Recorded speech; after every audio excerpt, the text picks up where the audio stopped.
আপনারা এখন যে একটা জাহাজ আকৃতির জিনিস দেখতেছেন, এইটা তুরস্কের নোয়াস আর্ক ন্যাশনাল পার্কে ধারণা করা হয় এটাই হযরত নূহ আলাইহিস সালামের জাহাজ, যেটার মাধ্যমে তিনি সৃষ্টিকর্তার নির্দেশে জোড়ায় জোড়ায় মানুষ, পশু পাখি সহ সবকিছুকে তুলে এক বিশাল বড় বন্যার হাত থেকে বাঁচিয়েছিলেন। এমনকি মুসলিমরা বাসা থেকে কোথাও রওনা দেওয়ার আগে যে দোয়া পড়ে বের হয়, নিজের বানানো নৌকায় ওঠার আগেও হযরত নূহ আলাইহিস সালাম ঠিক একই দোয়া পড়ছিলেন। পবিত্র কুরআন শরীফে বর্ণিত এই মহাপ্লাবনের ঘটনা পৃথিবীর প্রায় সব সভ্যতা ঘাটতে গেলেই কমন পড়ে যায়। থিমটা বেসিক্যালি এইরকম: একটা ভয়াবহ বন্যা আসবে, সৃষ্টিকর্তা মানুষের জন্য তার পাঠানো বার্তা বাহকের মাধ্যমে তাদেরকে সতর্ক করতেছেন, কিন্তু অল্প কিছু মানুষ বাদে কেউই সেটা বিশ্বাস করতেছে না। অবশেষে সেই ভয়াবহ বন্যা আসে, সেই অল্প কিছু মানুষ বাদে বাকি সবাই মারা যায়। বেঁচে যাওয়া মানুষরা উঠছিল এক বিশাল নৌকায়, যেটা যে থামে এক পাহাড়ে। অনেকেই মনে করেন সেটা এই তুরস্কের মাউন্ট আরারাত, এবং এটার কাছাকাছি আরেকটা পাহাড় যেটার ভিডিও আপনারা শুরুতেই দেখছিলেন। এরপর বন্যার পানি নেমে যায়, শুরু হয় নতুন মানব জীবন। মুসলিম হইলে আপনার মাথায় সবার আগে আসবে হযরত নূহ আলাইহিস সালামের বর্ণনা। খ্রিস্টান বা ইহুদি চরিত্রে আমরা ঠিক একই চরিত্রকে দেখি নোয়াহ নামে। ধর্মীয় গ্রন্থ থেকে যদি বের হন, আরো কয়েক হাজার বছর পিছনের মেসোপটেমিয়াতে যান, যেটার বড় একটা অংশ জুড়ে ছিল আজকের দিনের ইরাক দেশটা, সেইখানেও প্রায় একই ধরনের মহাপ্লাবন বা বন্যার ঘটনা আপনি দেখতে পাবেন। ভারতের মানে হিন্দুদের মনু, গ্রিসের ডিউক্যালিয়ান, চায়নাতে দ্য গ্রেট ফ্লাড এবং নেটিভ আমেরিকান ট্রেডিশনেও এইরকম মহাপ্লাবনের বর্ণনা আছে। এখন প্রশ্ন হইতেছে, এই মিলগুলা আসলো কোত্থেকে? মানুষের ইতিহাসে এমন কোন ভয়াবহ বন্যাটা ঘটছিল যেটার স্মৃতি হাজার হাজার বছর ধরে ধর্ম, ইতিহাস আর পুরাণের মাধ্যমে বেঁচে আছে? আজকের ভিডিওতে আমরা সেই প্রশ্নগুলোরই উত্তর জানবো। তো চলেন শুরু করা যাক। পবিত্র কুরআন শরীফের বর্ণনায় হযরত নূহ আলাইহিস সালামকে এমন এক জাতির কাছে পাঠানো হয় যারা এক আল্লাহর ইবাদত ছেড়ে মূর্তি পূজায় চলে গেছিল। উনি তাদেরকে বারবার সতর্ক করছেন, গোপনে বলছেন, প্রকাশ্যে বলছেন, নরমভাবে বলছেন, শক্তভাবেও বলছেন। শুধু 1-2 বছর না, 900 বছর ধরে তিনি তাদেরকে এক আল্লাহর ইবাদতের দিকে ডাকছিলেন। কিন্তু মানুষ কি করলো? তারা আরো অহংকারী হইল। তারা বলল, আমরা এইসব কথা মানব না। এক পর্যায়ে হযরত নূহ আলাইহিস সালামকে জানায় দেয়া হয়, যারা ইতোমধ্যে আল্লাহর উপরে বিশ্বাস আনছে তাদের বাইরে আর কেউ ঈমান আনবে না। একটা বড় নৌকা বানানোর নির্দেশ দেয়া হয়।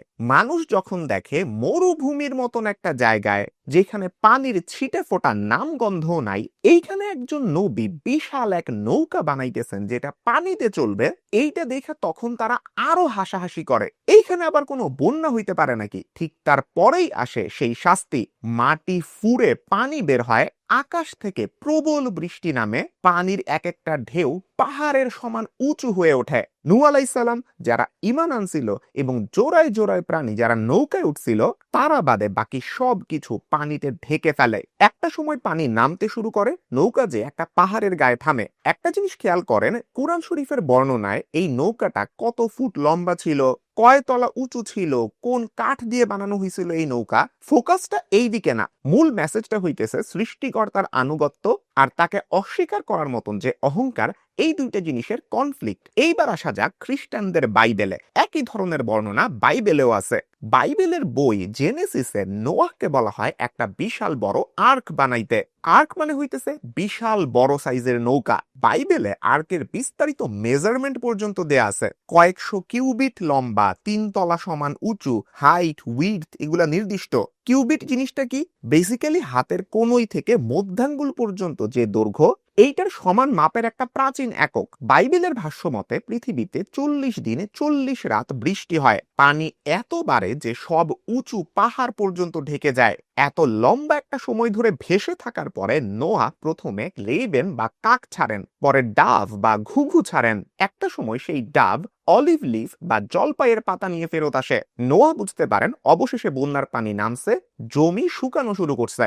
সার্ভাইভারদের নিয়ে নৌকা থেকে নামার পরে নোয়া কুরবানি করেন, আর গড তাকে প্রমিস করেন যে তিনি এইভাবে আর মহাপ্লাবন দিয়ে সব জীবন ধ্বংস করবেন না। সেই প্রমিসের একটা সাইন হিসাবে আকাশে রংধনু দেখা যায়। এই কাহিনী আরো ইন্টারেস্টিং হয় আমরা যদি বাইবেল বা ধর্মগ্রন্থেরও বাইরে যাই। আরো আগে চলেন মেসোপটেমিয়াতে, যার বেশিরভাগ জায়গা জুড়ে আজকের দিনের ইরাক দেশটা আছে। সেইখানে ক্লে ট্যাবলেটে কিউনিফর্ম লেখায় পাওয়া যায় ইউটনাপিস্টিমের গল্প। খেয়াল করেন এটা কিন্তু কোনো ধর্মীয় বই না, আকাশ থেকে ওহী নাজিলের মাধ্যমে এইগুলা লেখা হয় নাই, এইগুলা পুরাপুরিভাবে মানুষেরই লেখা। এই ট্যাবলেটগুলা 3000 বছরেরও বেশি পুরাতন, ভাষা আক্কাদিয়ান। আর সেই মহাপ্লাবনের কাহিনী শুনলে আপনার মনে হবে আরে ভাই এটা তো খুবই পরিচিত। এই কাহিনীতে দেবতারা মানুষের উশৃঙ্খলতা আর পাপাচারে বিরক্ত হয়ে পুরো পৃথিবী প্লাবিত করার সিদ্ধান্ত নেন। ইয়া বা এনকি নামের এক দেবতা গোপনে ইউনাপুস্তমকে সতর্ক করে। এই ইউনাপুস্তম চরিত্রটাকে আপনি বাইবেলের নোয়ার সাথে তুলনা করতে পারেন। তাকে বলা হয় নিজের বাড়ি ভেঙে বিশাল এক নৌকা বানাইতে। এরপরে মোটামুটি একই ঘটনা, কয়েকদিন ভয়াবহ বন্যা চলার পরে নৌকাটা একটা পাহাড়ের গায়ে থামে, ইউনাপুস্তম পাখি ছাড়েন। এইখানেও ডাভ, সোয়ালো, রেইভেন পাখির কথা বাইবেলের সাথে অনেকটাই মিলে। যখন সে দেখে রেইভেন আর ফেরত আসতেছে না, বোঝা যায় যে জমি বের হয়েছে, সেটা শুকাইছে। সে স্যাক্রিফাইস বা কুরবানি করে। বর্ণনার শেষে তাকে এবং তার স্ত্রীকে অমরত্ব বা ইমর্টালিটি দেওয়া হয়। এখন প্রশ্ন আসে, এই বাইবেল আর মেসোপটেমিয়ান স্টোরি যে অনেকটাই মিলে যাইতেছে, এই দুইটারও আগে কি কোনো কমন মেমোরি ছিল?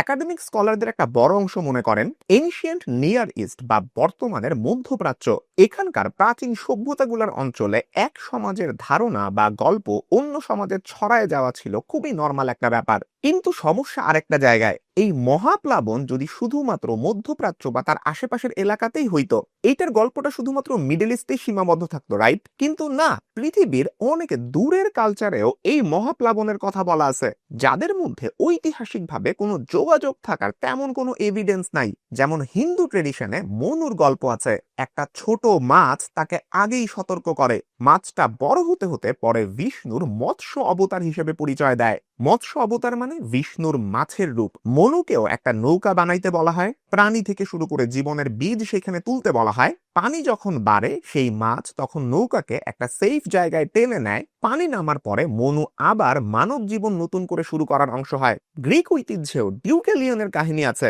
প্রমিথিউস তাদেরকে জিউসের মাধ্যমে পাঠানো বন্যার ব্যাপারে সতর্ক করে। তারা কাঠের চেস্টে ভাসতে ভাসতে বেঁচে যায়। পানি নামার পরে তারা পিছনে পাথর ছোড়ে, আর সেই পাথর থেকে নতুন নারী পুরুষ তৈরি হয়, এমন একটা মিথ আছে। চায়নার গ্রেট ফ্লাড স্টোরিতে লেজেন্ডারি জিয়া ডাইনাস্টির কথা বলেন, কিংবা উত্তর আমেরিকার আদিবাসী জনগোষ্ঠী হোপিদের মতে নেটিভ আমেরিকান ট্রেডিশনেও একটার পর একটা পৃথিবী ধ্বংস হওয়ার গল্প আছে, কখনো আগুনে, কখনো বরফে, কিংবা কখনো বন্যায়। তখন ছিল স্পাইডার উইমেন এবং অ্যান্ট পিপল। তারা ভালো মানুষদেরকে এক পৃথিবী থেকে অন্য পৃথিবীতে নিয়ে গিয়ে বাঁচায়। শুধু প্যাটার্নটা আপনারা একবার খেয়াল করেন, দেবতা আলাদা, জায়গা আলাদা, সিম্বল আলাদা, কিন্তু কয়েকটা জিনিস রিপিট হইতেছে। এইগুলো হইল মানুষের অবাধ্যতা বা পাপাচার, ঈশ্বরের ওয়ার্নিং, প্রচুর পানি বা বন্যা, একটা বিশাল জাহাজ, অল্প কিছু মানুষের বেঁচে যাওয়া, উঁচু পাহাড়, এবং লম্বা সময় পরে বন্যা থেমে গিয়ে নতুন জীবনের শুরু। এইগুলো কি সবই কোনো কাকতালীয় ঘটনা? এই প্রশ্নের উত্তর খুঁজতে হইলে আমাদের এখন মিথ থেকে জিওলজিতে আসতে হবে। প্রায় 20,000 বছর আগের কথা। লাস্ট গ্লেশিয়াল ম্যাক্সিমাম, একসময় পৃথিবীর সব পানি বরফ হয়েছিল, যেই কারণে সমুদ্রের পানির উচ্চতা আজকে যেই জায়গায়, আগেকার সময়ে পানি আরো অনেক নিচে ছিল। লাস্ট গ্লেশিয়াল ম্যাক্সিমাম বা শেষ বরফ যুগে পৃথিবীর বরফের বিস্তার সর্বোচ্চ পর্যায়ে থাকার সময়ে পৃথিবীতে এত বরফ জমা ছিল যে সমুদ্র পৃষ্ঠ আজকের চেয়ে 100 মিটারেরও বেশি নিচে ছিল। যেই সব জায়গা এখনকার দিনে সমুদ্র, আর অনেক অংশই তখন শুকনা জমি ছিল, মানুষ সেই কোস্টাল প্লেনে বসবাস করত। এরপর ধীরে ধীরে আমাদের জলবায়ু গরম হইতে শুরু করে, গ্লেশিয়ার গলতে শুরু করে, আমাদের সমুদ্র পৃষ্ঠ হাজার হাজার বছরে প্রায় 120 থেকে 130 মিটার উপরে উঠে আসে। এই পানি উপরে ওঠাটা যে সব সময় সেম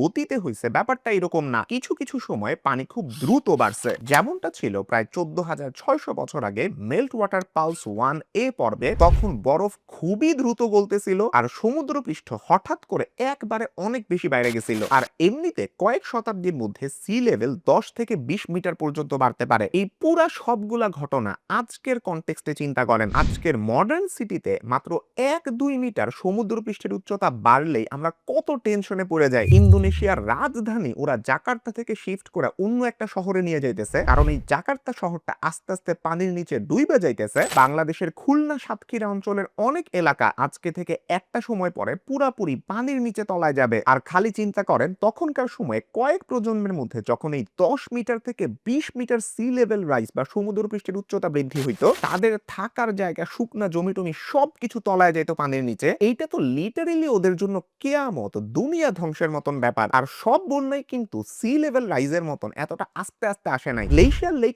মিসোলার এক্সাম্পলটা দেখেন। এইটা আজকের ইউনাইটেড স্টেটস এর উত্তর পশ্চিমে বরফ দিয়ে আটকানো থাকা একটা বিশাল লেক ছিল। বরফের বাঁধ বারবার ভেঙে যাইতো আর শুরু হইতো সুপার ফ্লাড। ভয়ঙ্কর গতিতে পানি ছুটে যাইতো, ক্যানিয়ন কাটতো, মাটি বালি সব সরায় ফেলতো। এই মিসোলা ফ্লাডস প্রায় 15 থেকে 13,000 বছর আগে খুবই কমন ঘটনা ছিল। ব্ল্যাক সি বা কৃষ্ণ সাগর নিয়েও খুবই ফেমাস কিছু হাইপোথিসিস আছে। এমন কিছু বড় বন্যা যখন ব্ল্যাক সি এর পানির লেভেল খুব তাড়াতাড়ি বাড়তো। অনেক রিসার্চারের অনেক ডিবেট এই জায়গায়, তবে একটা ব্যাপারে মোটামুটি সবাই একমত, আইস এজ যখন শেষ হয়েছে, সমুদ্র পৃষ্ঠের পানির উচ্চতা বাড়ার কারণে অনেক মানব সভ্যতা যেই জায়গায় অনেক দিন ধরে মানুষ বসবাস করত, সেই জায়গাগুলা এখন পানির নিচে। বিজ্ঞান আর ইতিহাস ছাড়াও মহাপ্লাবন বা কোনো সভ্যতার ধ্বংস হয়ে যাওয়া নিয়ে পুরাপুরি ভাবে আরো কিছু হাইপোথিসিস আছে। সবচেয়ে বিখ্যাত হয়তো গ্রাহাম হ্যানককের লস্ট সিভিলাইজেশন থিওরি। হ্যানককের হাইপোথিসিস অনেকটা এরকম, হাজার হাজার বছর আগে